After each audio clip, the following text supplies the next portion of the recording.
करता हूँ। और आज का जो सेशन होगा उस पे हमारी जो फोकस होगी कुछ ऐसे डिवाइस जो आपके घर में लगे हुए हैं, लेकिन कंफ्यूजन वश आप सब लोग उसको प्रॉपर तरीके से समझ नहीं पाते हैं। जैसा कि पहले दिन भी हमने शब्दों का जो क्लैरिफिकेशन किया था कि इंटेलिजेंट किसको कहते हैं, स्मार्ट किसको कहते हैं, और आपके पास अब तीनों डिवाइसों का जो डिफरेंस है वो आप आसानी से समझ पा रहे होंगे। उसी तरह से आज हम कुछ इम्पॉर्टेंट चीज़ें हैं जो बहुत जानना ज़रूरी है, उसके बारे में हम लोग आज जानने की कोशिश करेंगे। तो एक हमारी मैंने इसके संदर्भ में एक दूसरी पीपीटी है, मैं उसको शेयर करूँगा।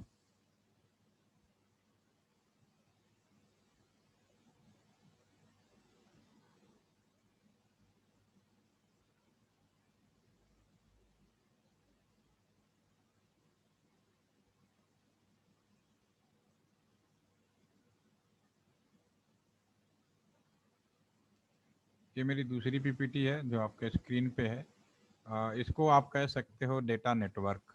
ठीक है, पहले जो था वो टेलीफोन लाइंस कहलाती थी। टेलीफोन लाइंस आज के ज़माने में आपको नहीं मिलेंगी। टेलीफोन लाइंस का, क्योंकि अब हम उस टेलीफोन लाइंस पे इंटरनेट का इस्तेमाल करते हैं, और इंटरनेट बेसिकली डेटा होता है। डेटा का मतलब जिसमें अक्षर भी होंगे, शब्द भी होंगे, वॉयस भी होंगे, वीडियो भी होंगे, टेक्स्ट भी होंगे, बहुत सारे इमेजेस भी होंगे। ये सारी की सारी चीज़ें आपका डेटा का एक पार्ट होता है, राइट। ठीक है, तो हमारा जो आज का जो टेलीफोन लाइन है वो टेलीफोन लाइन बेसिकली अब वो डेटा नेटवर्क कहलाता है। तो इसमें मैंने थोड़ा सा कंपेयर पहले किया है, थोड़ा पीपीटी के माध्यम से समझाने की कोशिश की है, और थोड़ा सा आगे हम लोग और बात करेंगे। In the traditional and old network, जो यानी पुराना जो नेटवर्क है, जो पुराना टेलीफोन लाइन है, उसमें हम सिर्फ क्या कर रहे थे, केवल बातें कर रहे थे, एक दूसरे को नंबर डायल करते थे और बातें करते थे। और आप अभी लकी हैं, जैसा कि मैंने पहले ही बोला कि अभी भी आप लोग ये जानते हैं कि नंबर डायल कैसे करके बात किया जाता है। लेकिन वो समय दूर नहीं है, आज से 3 साल बाद या 4 साल बाद, मुझे तो लगता नहीं है कि 2 साल के बाद ही कोई आदमी एक दूसरे को नंबर डायल करेगा। नंबर डायल करने वाला जो प्रथा है वो समाप्त हो जाएगी, क्योंकि जो नया नेटवर्क है उसमें नंबर डायलिंग कॉन्सेप्ट होगा ही नहीं। ठीक है, लेकिन अभी आपको मालूम है कि नंबर डायल किसको कहते हैं। मोबाइल लिया और किसी का नंबर मालूम है, उसको नंबर मिलाया और हमने बात कर लिया। लेकिन आज से 2 साल बाद, 5 साल बाद जो थ्योरी कहती है वो कहती है कि 5 साल के बाद नंबर डायलिंग कॉन्सेप्ट होगा ही नहीं। ठीक है ना। तो एनीवे, तो अगर 5 साल के बाद का कोई बच्चा पैदा होगा और इस तरह से 10 साल बाद इंजीनियरिंग की इस तरह से कोई ट्रेनिंग ले रहा है, उसे आप कहोगे कि नंबर डायल करने का एक सुविधा हुआ करती थी, तो उसको समझ में उतना नहीं आएगा नंबर डायल क्या होता है। ठीक है, क्योंकि ये इतिहास में गुजरी हुई बातें हो जाएंगी। ठीक है, तो अभी आप उस बदलाव के दौर से गुजर रहे हैं जहाँ पे आप इन चीज़ों को समझ पाएंगे। ठीक है, तो जो हमारा पुराना नेटवर्क था उस पर हम लोग केवल बात करते थे। बाद में थोड़ा बहुत हम लोगों ने क्या किया, उस पर कुछ वैल्यू एडेड सर्विसेज, जैसे कि फैक्स भी करा लिए हम लोगों ने, एसएमएस भी करा दिए। ठीक है, ये हमारी पुरानी लाइन पे एडिट किया। जो आज का नेटवर्क है, जो हम लोग और आप लोग इस्तेमाल कर रहे हैं, इसको बेसिकली हम लोग डेटा कम्युनिकेशन नेटवर्क बोलते हैं। इस पे हम लोग ऑडियो, वीडियो, टैग, मल्टीमीडिया के जो भी फॉर्म्स हैं उन सभी का इस्तेमाल कर सकते हैं। और इनको इस्तेमाल करने के लिए अब हैंडसेट की ज़रूरत नहीं होती, स्मार्ट डिवाइसों की ज़रूरत है, जैसे कि कंप्यूटर्स, टैबलेट, मोबाइल फ़ोन, या जो भी स्मार्ट डिवाइसेज आज के समय में संभव है। और भी नए तरह के स्मार्ट डिवाइसेज आ गई हैं आपके सामने। सीधे सीधे शब्दों में कहें कि जो पुराना नेटवर्क है और जो नया नेटवर्क है, अगर आप कंपैरिजन करने बैठ जाओ तो आपको एक ही लगेगा, सिर्फ शब्दों का हेर फेर हुआ है। पुराने चीज़ों में कुछ और, पहले हम टेलीफोन लाइन बोल रहे थे, अब डेटा नेटवर्क बोलते हैं। लेकिन अगर इस चीज़ को कोई क्लैरिफिकेशन ना करें ना तो लोग कंफ्यूज रहते हैं। ठीक है, तो अब आपको कंफ्यूज नहीं होना है। Telephone line completely converted in the new data network. ठीक है, तो यहाँ पे मैंने एक चार्ट बनाया है, इसमें टेलीफोन लाइन को हमने लिखा डेटा नेटवर्क। इसमें NIB1 और NIB2 भी लिखा है। NIB1 का मतलब है नेशनल इंटरनेट बैकबोन 1, और national internet backbone 2। National internet backbone 1 किसको कहते हैं, जो पुरानी टेलीफोन लाइन थी हमने उसी लाइन पे इंटरनेट दे दिया। यानी BSNL का जो पहला ब्रॉडबैंड सर्विस दिया गया तो पुरानी लाइन पे दिया गया, तो पुरानी ही लाइन पे इंटरनेट देने वाली जो व्यवस्था है वो NIB1 कहलाई, लेकिन वो डेटा नेटवर्क कहलाई। सन 2005 और 6 में तत्कालीन प्रधानमंत्री मनमोहन सिंह जी को इस बात का रियलाइज कराया गया कि सर, अगर आप चाहते हो कि आने वाले समय में लोग इंटरनेट इतना यूज करें, लोग घरों में यूज करें, दो दो फोन पे यूज करें, कहीं भी यूज करें, तो आपको पुरानी लाइन के साथ साथ नई लाइन, पुरानी लाइन हम उखाड़ के नहीं फेंक सकते। जैसा कि मैंने कल बताया था आप लोगों को कि जैसे कि ऋषभ ने कोई कंप्यूटर खरीद के लाया और मोदी साहब ने फ्री देना शुरू कर दिया, तो उखा के नहीं फेंक सकते। इधर पुरानी लाइन अरबों रुपए की जमीन में पड़ी, उखाड़ के नहीं फेंका जा सकता। तो उस लाइन को चलते भी रहने देना है। साथ में अब जो नई लाइन हम विकसित करेंगे, डेवलप करेंगे, उन्हें NIB 2 का नाम दिया गया। तो सन 2005-6 से NIB 2 लाइन को जो बनाया गया उन्हें NIB 2, पुरानी लाइनें भी हैं और धीरे धीरे उन सभी लाइनों का माइग्रेशन हम नई लाइन पे भी कर रहे हैं, जिसे NIB 2 के नाम से जाना जाता है। आप एक कह सकते हो कि आज का नेटवर्क जो है पूरा का पूरा NIB 2 पे डाइवर्जन पॉसिबल है, हो गया है। पहले टेलीफोन नंबर होते थे, एक दूसरे से बात करना हो टेलीफोन नंबर हो।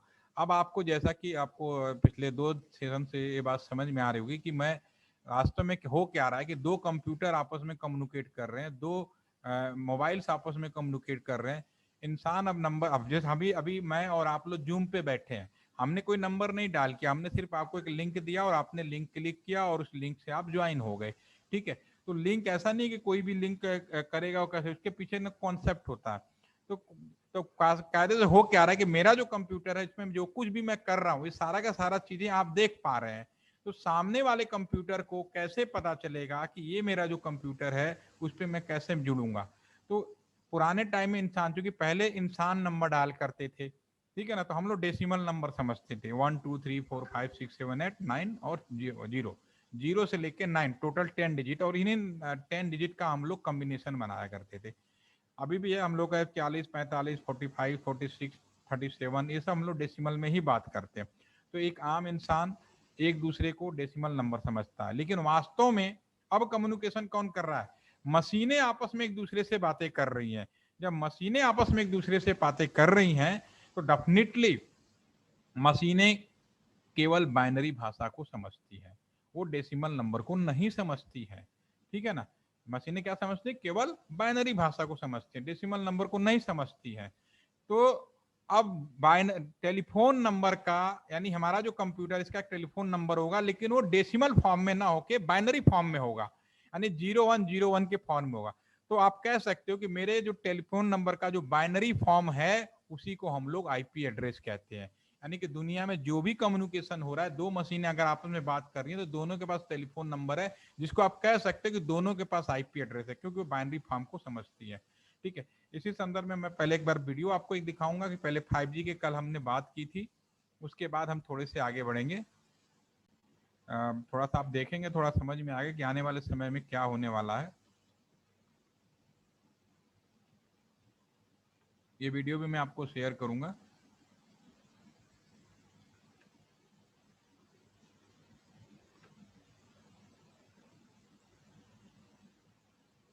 ध्यान से देखिए।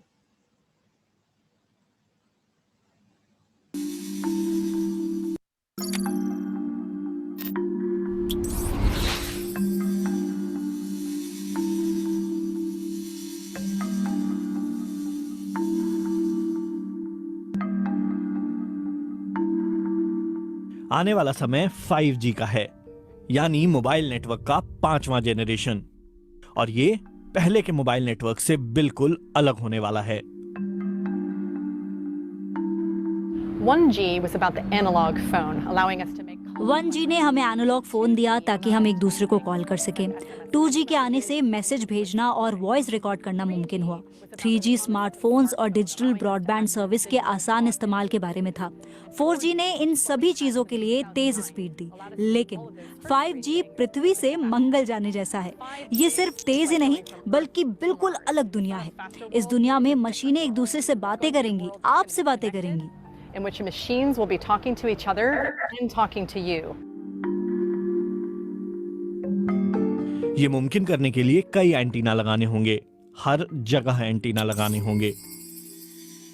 ऐसा इसलिए क्योंकि एक साथ लाखों नई डिवाइसेस कनेक्शन के इंतजार में हैं, ताकि वो आपस में बातें कर सकें, एक दूसरे से तालमेल बिठाकर फैसले ले सकें और हमारी जिंदगी आसान बना सकें। इतनी आसान जितनी आप शायद आज सोच भी नहीं पाते हैं।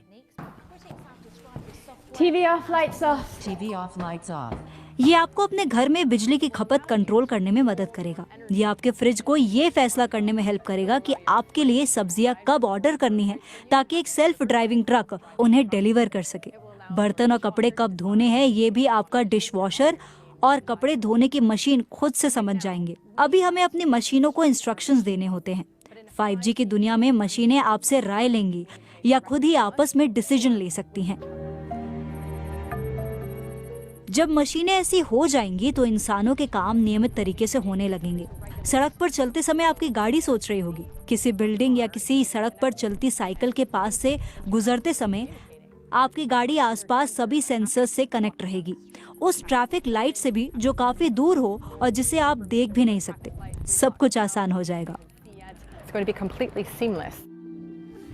5G इन डिवाइसेस को बहुत तेज स्पीड देगा, लेकिन स्पीड के साथ कनेक्शन में एक स्थिरता भी जरूरी है, क्योंकि ये डिवाइसेस लगातार अलग अलग एंटीना से कनेक्ट होते रहेंगे, खासतौर पे तब जब आप तेजी से गुजर रहे होंगे।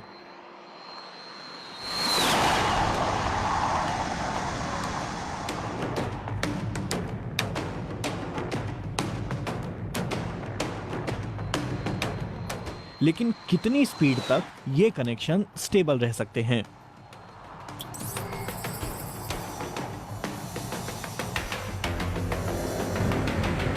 ब्लू वायरलेस नाम की कंपनी यहां टेस्ट करने की कोशिश कर रही है कि अगर आप किसी ट्रेन में बैठे हैं और उसकी स्पीड बहुत ज्यादा है तो क्या वहां 5G नेटवर्क सही तरीके से काम कर सकता है और क्या एक सुपर फास्ट इंटरनेट दे सकता है।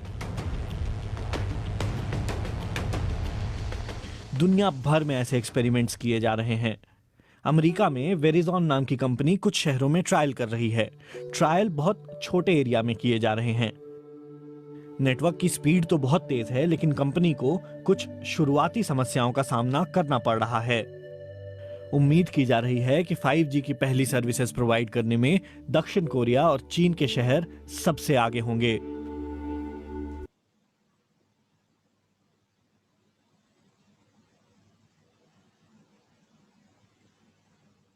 ओके, कहने का मतलब है कि आने वाले समय में आप सभी के जितने भी डिवाइसेस सब जुड़ेंगे, that is IoT, internet of things. 5G में मैंने इससे पहले भी बताया था कि कुछ नहीं है, सारे चीज़ें आपस में जोड़ी जाएंगी। और अभी हाल में ही इसी मंडे को, लास्ट मंडे यानी 10th को ही गवर्नमेंट ऑफ इंडिया ने अलग अलग कंपनियों को 5G टेस्टिंग के लिए परमिशन दे दी है, ठीक है।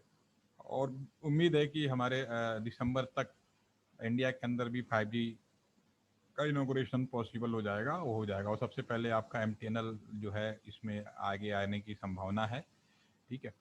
तो अब इसमें कहने का मतलब है कि अब आने वाले समय में जो भी डिवाइसें होंगी सब आपस में एक दूसरे से जुड़ेंगी और एक दूसरे से कम्युनिकेट कब कर पाएंगे, बिल्कुल वैसा ही कम्युनिकेशन होता है जैसे मुझे अगर आपसे बात करनी है, ऋषभ से बात करनी है, विदुषी से बात करनी है, खुशी से बात करनी है, तो डेफिनेटली मेरे पास आपका नंबर होना चाहिए, या आपको मुझसे बात करनी है तो आपके पास मेरा नंबर होना चाहिए, तभी हम एक दूसरे से बात कर सकते। वैसे ही सारी मशीनें एक दूसरे से तभी बात कर पाएंगी जब उनके पास एक दूसरे का टेलीफोन नंबर होगा। टेलीफोन नंबर पुराने जमाने का, मशीन की बात होगी, मशीन क्या समझती है उसे IP एड्रेस, तो IP is nothing, the new version of telephone number is known as IP address, या दूसरे शब्दों में the binary version of telephone number is known as IP address. Without IP address is nothing is possible. IP address बहुत ही important चीज है। तो मैं इसी फोकस में थोड़ा सा आगे बढ़ने की कोशिश करूंगा। ये 2 सेशन ऐसे, ये पूरे बुक्स में अगर आप पढ़ेंगे तो शायद अपने सर के बाल उखाड़ के फेंक दें, समझ में भी नहीं आता। मुझे भी जब पहली बार किसी ने पढ़ाने की कोशिश, मुझे नहीं समझ में आया था, लेकिन जब मैं सब प्रैक्टिकली समझने की कोशिश की कि चीज़ें थी किस लिए, कैसे शुरू हुआ, तो मुझे बहुत एकदम से समझ में आ गया और हमेशा याद रहता है। और वही चीज़ें मैं आप लोगों को भी बताता हूँ ताकि आप लोग को बहुत आसानी समझ में आ जाए और सभी लोग एक दूसरे, क्योंकि आने वाले समय में हर एक आदमी को IP एड्रेस चाहिए, चाहे वो पढ़ा लिखा हो या ना पढ़ा लिखा हो। जैसे टेलीफोन नंबर चाहिए तो सब लोग कहते हैं मुझे टेलीफोन नंबर चाहिए, VIP नंबर चाहिए, या ऐसे चाहिए, वो आप जाके मांगते हो, लेते हो। वैसे ही IP एड्रेस खरीदने का समय आ गया है। अब आपको टेलीफोन नंबर की जरूरत नहीं है, क्योंकि टेलीफोन नंबर तो गुजरे जमाने की बात होगी। अब जो भी आदमी जाता है कहता है भैया इस पर इंटरनेट चला दो, ठीक है, कुछ समय बाद कहेगा मेरा IP एड्रेस बता दो, यानी हर एक आदमी का एक IP address by default fix हो जाएगा आने वाले समय में, ठीक है ना। तो मैं इसी संदर्भ में थोड़ा सा आगे बात करने जा रहा हूँ। तो एक काम करिए, मैं थोड़ा सा लिख के दिखाता हूँ। कुछ चीजें ऐसी होंगी जो आप जानते हैं, सिर्फ मैं आपसे पूछूंगा और आपको सिंपल आंसर देना है। मैं मान लेता हूं कि अभी तक कोई इंडिया में घोटाला नहीं हुआ है। एक बार मान ले, इमेजिन करिए कि इंडिया में घोटाला होता ही नहीं है, सब लोग ईमानदार हैं, ठीक है ना। तो अगर वही मान के चलेंगे तो हो सकता है चीजों को बहुत आप अच्छे से समझ पाए, ठीक है। तो मैं आपके स्क्रीन पर एक लैंडलाइन टेलीफोन नंबर लिखूंगा 91120। एक टेलीफोन नंबर लिखता हूँ 27555164। एक टेलीफोन नंबर लिख दिया लैंडलाइन, मान लिया कोई गड़बड़ नहीं हुआ, ठीक है। तो जब कोई गड़बड़ नहीं हुआ तो अगर आज भी आप टेलीफोन नंबर खरीदने जाओगे तो इसी फॉर्म में मिलेगा, क्योंकि गड़बड़ी हो गया तो आप लोगों को पता ही नहीं।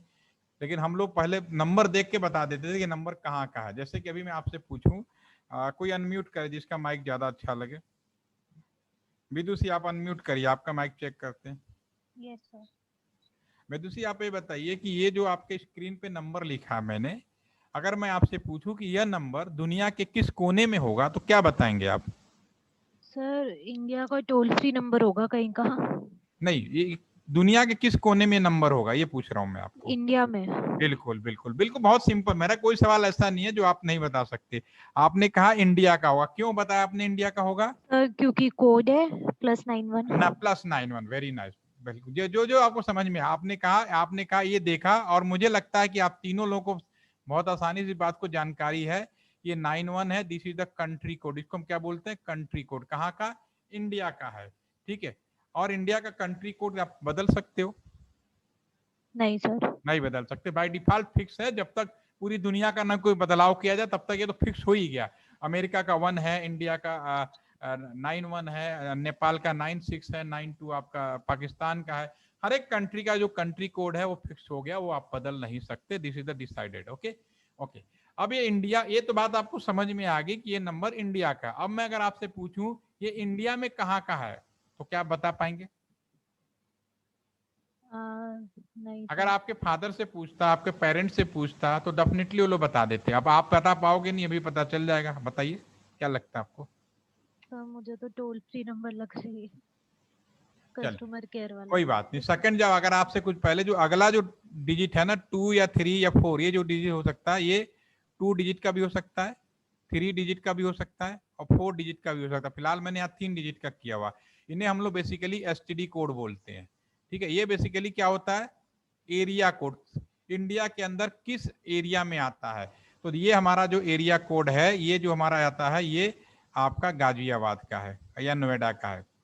ये गाजियाबाद का या नोएडा का, प्रॉपर लिख देते हैं। दिस इज द गाजियाबाद या नोएडा का है।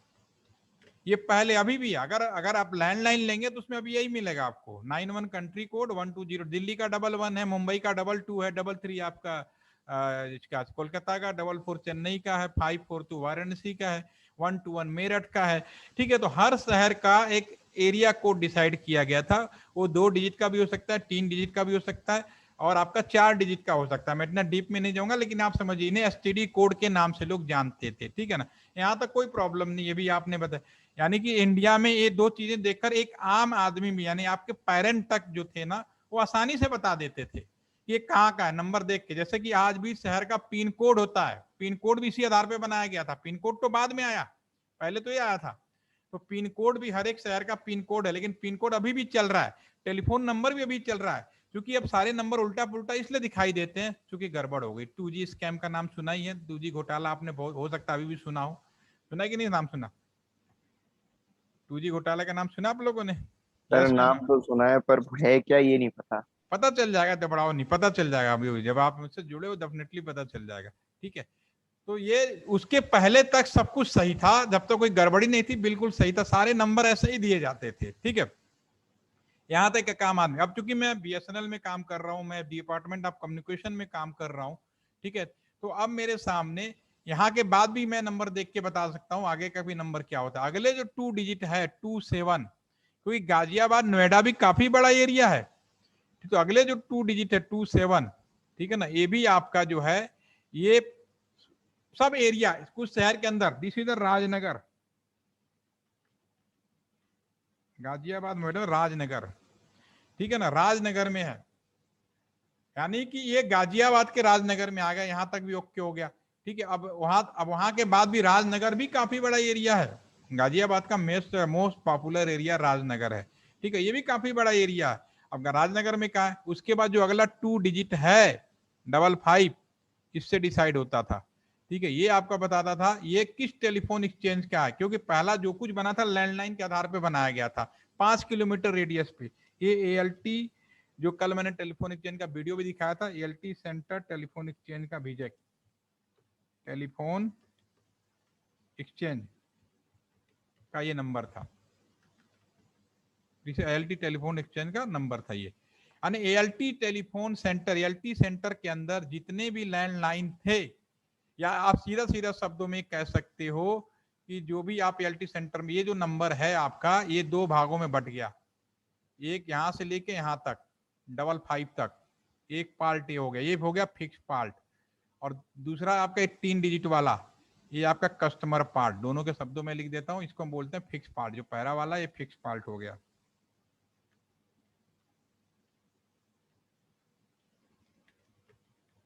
फिक्स पार्ट हो गया। इससे आप ये पता कर पाओगे कि ये टेलीफोन नंबर कहाँ का है। ALT सेंटर के एक्सचेंज का जो ये दूसरा वाला नंबर था, ये आपका जो है, ये आपका कस्टमर का सीरियल नंबर ऑफ कस्टमर, एक कस्टमर का सीरियल नंबर हो गया जो दूसरा हो गया, यानी सीरियल। यानी अब इसको मैं थोड़ा क्लियर करके लिख देता हूं। कोई भी टेलीफोन नंबर दो भागों में बटेगा। पहली बार 91120, इसी नंबर को मैं लिख देता हूँ 2755, ठीक है, और उसके बाद 164 को मैं अलग कर देता हूँ, ठीक है। ये नंबर आपके दो पार्ट में बट गए, ठीक है ना। एक पार्ट हो गया आपका फिक्स पार्ट यहाँ से यहाँ तक, और दूसरा ये हो गया कस्टमर का पार्ट, ठीक है। यानी ये जो नंबर है, इससे आप ये पता कर गए कहाँ का है। ALT सेंटर का जो टेलीफोन एक्सचेंज, यानी हर 5 किलोमीटर पे जो लगता है वहां का टेलीफोन नंबर है, वहां पे ये, इससे मुझे मालूम चल गया। अब मैं ALT सेंटर में जितने भी लैंडलाइन लगे होंगे, ठीक है ना ऋषभ, आप ये बताओ, यहां तक तो फिक्स है, जैसे 91 नहीं बदल सकते, 120 नहीं बदल सकते, 2755 भी नहीं बदल सकते, फिक्स हो गया। तो अगर आपके इस ALT सेंटर में कोई कस्टमर आए और उसको नंबर देना हो, तो नंबर की गिनती कहां से शुरू होगी? क्योंकि ये चीजें तो नहीं बदल सकती। सीरियल नंबर 000 से स्टार्ट होगी, राइट? ये क्या, और कहां तक जाएगा ये? 999 तक। 999 तक। अगर मैं आपसे पूछूं कि ALT टेलीफोन सेंटर का जो टेलीफोन एक्सचेंज है, इससे कितने टेलीफोन दिए जा सकते हैं, तो आपका क्या जवाब होगा? 1000। Very nice. इसमें कोई कंफ्यूजन तो नहीं, मैं ऐसे कोई चीज नहीं बता रहा हूं जिसके लिए बहुत दिमाग लगाना, बहुत सिंपल भाषा में बता रहा हूँ। कोई भी टेलीफोन नंबर तो टेलीफोन के 8 अंक नहीं होते थे? हाँ जी, जैसे 8 अंक के नंबर नहीं होते थे? क्या नंबर? आपकी आवाज कट गई थी, फिर से बोलिए। मैं कह रहा हूँ सर, 8 अंक के नंबर नहीं होते थे, 8 डिजिट के नंबर नहीं होते थे टेलीफोन के, जैसे मेरे घर में पहले था। आपके घर में टेलीफोन जो मिलते थे ना, इतने ही हिस्से दिए जाते थे। अगर लैंडलाइन लगो तो इतने ही दिए जाते थे। नहीं सर, 8 डिजिट का था वो, शायद मुझे ऐसा याद है। तो ये डिजिट का होगा तो 18 ऐड हो जाएंगे, और क्या है। यहाँ से ये टोल फ्री टाइप का नंबर लिया होगा। Okay okay. भाई ये आप ऐसा है ना, जब कुछ गड़बड़ी हो गई ना, जैसे आप मोबाइल नंबर है, मोबाइल नंबर को मैच करोगे, मैच नहीं होगा जो मैं बता रहा हूँ। लेकिन ऐसा नहीं है, मोबाइल नंबर के पीछे कोडिंग करोगे ना, तो यही चीज निकल के आएगी जो मैं आपको भी बता रहा हूँ। समझ में आ गया ना? तो जो नंबर था आपका, ये कायदे से जो अगर लैंडलाइन लगाएंगे तो आपका जो नंबर था, केवल आपका कई, मैंने बोला कई जगह दो, अगर आपका मान लो यहाँ पे अगर 2 ही डिजिट, दिल्ली में अगर आपका नंबर, आप कहाँ के रहने वाले हो? दिल्ली के सर, दिल्ली। दिल्ली का होगा तो ये 0 इधर ऐड हो जाएगा, क्योंकि दिल्ली का जो कोड है केवल डबल डिजिट का था। तो वहां पे काउंट करो कितने होगा, 1 2 3 4 5 6 7 8। बिल्कुल सही कह रहे हो, तुम्हारा 8 डिजिट का होगा नंबर हो। दिल्ली के जितने लैंडलाइन होंगे 8 डिजिट का होगा, क्योंकि वहां पे जो STD कोड थी यहां से लेके ये, क्योंकि ये पूरा जो नंबर है ना, ये चाहे लैंडलाइन हो मोबाइल हो, गिन लो, ये फिक्स होगा। आप मोबाइल का भी गिनोगे फिक्स होगा, ये चेंज नहीं हो सकता। टोटल आपका 11 डिजिट कितना है, 11 कितने देखना, 11 का 10th है। ये तो सर 11 डिजिट है। हाँ, मोबाइल का देखना, मोबाइल कितने का है? मोबाइल के 10 डिजिट के होते हैं। नहीं, ISD कोड मिला के, ISD कोड मिला के मोबाइल के 12 रहते हैं। 12 हो गए, बाद में मोबाइल ऐड किए थे ना, ठीक है ना, क्योंकि इसलिए किए थे, ठीक है। लेकिन ये नंबर की पहले, तो जितने भी लैंडलाइन है, अगर आपका जैसे मुंबई है, दिल्ली है, क्योंकि वहां STD कोड यहां से लेकर ये पूरा का पूरा एक फिक्स पॉइंट था ये, ठीक है। तो आपका अब अगर आप गाजियाबाद में आओगे, तो गाजियाबाद में जो लैंडलाइन नंबर होगा केवल आपका 7 डिजिट का होगा। अगर आप एक यहाँ से वहां चले जाओ, क्या बोलते हैं, हापुड़ चले जाओ, हापुड़ का भी होगा। मेरठ के बागपत में चले जाओ, तो बागपत का STD कोड है 1 2 3 4, बड़ौत का, ठीक है ना, या 1 2 2 2, ये बागपत है। तो वहां 4 डिजिट का, वहां जो लैंडलाइन नंबर होगा केवल आपका 6 डिजिट का होगा, ठीक है ना। तो आपने सही कहा कि आप दिल्ली के हो, इसलिए आपका 8 डिजिट का दिखा रहा था क्योंकि कोड आपका एसटीडी होगा, ठीक है। लेकिन वहां पे जो स्प्लिट करोगे ना, तो स्प्लिट में लास्ट का 3 डिजिट ही आएगा। उस हिसाब से आपका जो टेलीफोन नंबर की शुरुआत होगी 000 से लेके 999 तक, और आपका टोटल कितने हो गए, 1000 कस्टमर हो गए। जैसे एलटी सेंटर में 1000 नंबर जोड़ सकता है, अगर उससे ज्यादा हो गए तो ये जो 555 था ना, यहाँ पे एक टेलीफोन एक्सचेंज और लगा दिया, मतलब एक और हमने स्विच लगा दिया जिसका लेवल था 28, यानी एलटी सेंटर में 2 लैंडलाइन मिलेंगे। एक लैंडलाइन मिलेगा आपका +9112027555 से शुरू हो रहा होगा, ठीक है ना। बाकी जो भी यहाँ सीरियल नंबर होगा, दूसरा शुरू होगा आपका +91, ठीक है ना, 1202728, ठीक है ना, और फिर आगे 888, यानी एलटी सेंटर में इस तरह से 2000 टेलीफोन नंबर हो गए। तो जिस तरह से अगर बढ़ता गया लेवल तो नंबर हम बढ़ाते भी जा सकते हैं, नहीं तो फिर नियर बाई मैंने एक चीज और समझाई थी कि संजय नगर से अगर 10 ही 5 लेना है तो पूरा एक्सचेंज, लाखों का एक्सचेंज नहीं लगाना, करोड़ों पे लग जाते हैं, एक्सचेंज नहीं लगाना, सिंपली आप केबल लिंक करो संजय नगर जो नियर बाई है राजनगर, वहां से उठा के आप यहाँ पे लगा सकते हो, ठीक है। अब पॉइंट ध्यान देने वाली बात है, अब इसमें तो कोई कंफ्यूजन नहीं है, +911202755164 एक टेलीफोन नंबर हो गया, ठीक है। अब इसका जो पहला टेलीफोन नंबर होगा 911202755000, ये पहला टेलीफोन नंबर होगा, ठीक है ना। दूसरा टेलीफोन नंबर, जो लास्ट टेलीफोन नंबर क्या होगा सर, लास्ट टेलीफोन नंबर 999, ठीक है ना। ये हमारा पहला टेलीफोन नंबर हो गया, नीचे लास्ट टेलीफोन नंबर हो गया।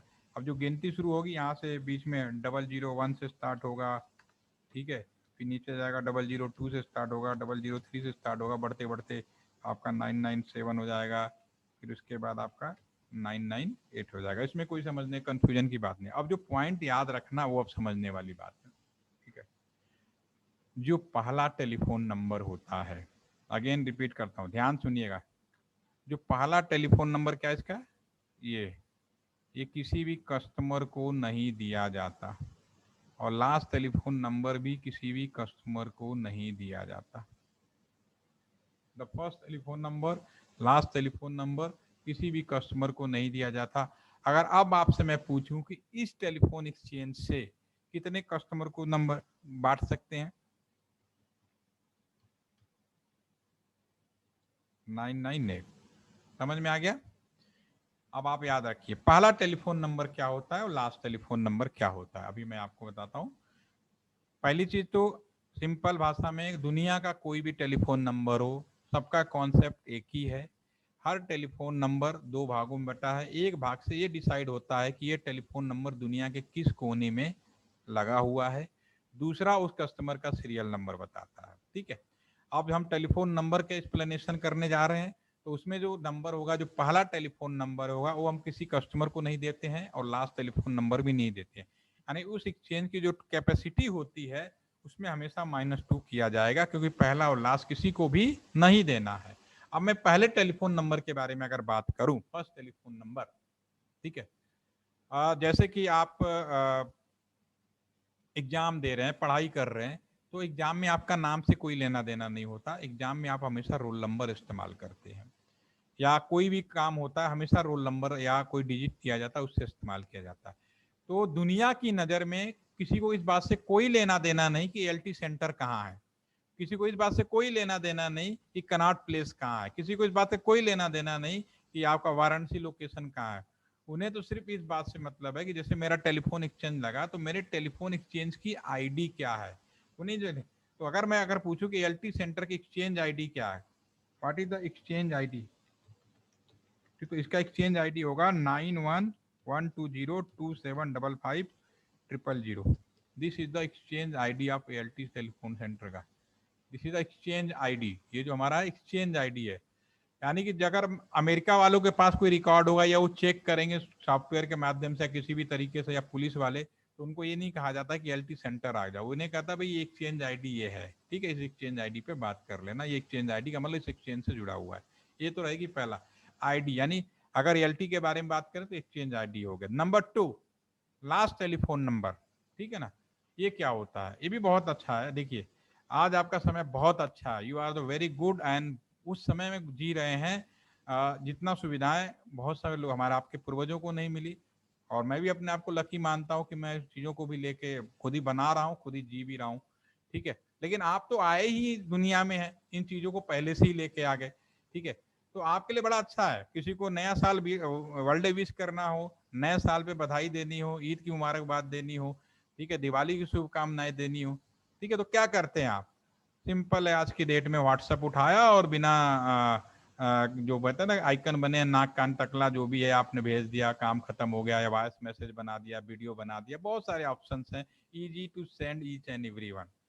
लेकिन इसका मतलब ये नहीं है कि जब मैं इंजीनियरिंग की पढ़ाई करता था तो किसी को वर्ल्ड विश नहीं होते थे, होता वही था, जो इंजीनियर तब भी वैसे ही काम करते थे और आज भी वैसे ही करते हैं, ठीक है। किसी को वर्ल्ड विश करना हो, फंक्शन मनाना हो, हाँ जो सुविधाएं मौजूद होते हैं उसी में वो फायदा उठाते हैं। हमारे टाइम में आर्चिड गैलरी बहुत चलती थी, ठीक है ना, और आजकल क्या है, मोदी साहब है, हमारे प्रधानमंत्री साहब हैं, ठीक है, वो क्या करते हैं, किसी को बोलना हो तो आपके उनके पास आज के जमाने में बहुत आसान है, कुछ कहना हो तो क्या कहते हैं, जाते हैं सीधा ट्वीट मार देते हैं, मित्रों आज आप सबकी छुट्टी, आज रात को 12 बजे से नोटबंदी हो गई, ठीक है, तो एक शब्द ट्विटर मार दिया, सारी दुनिया को पता चल गया।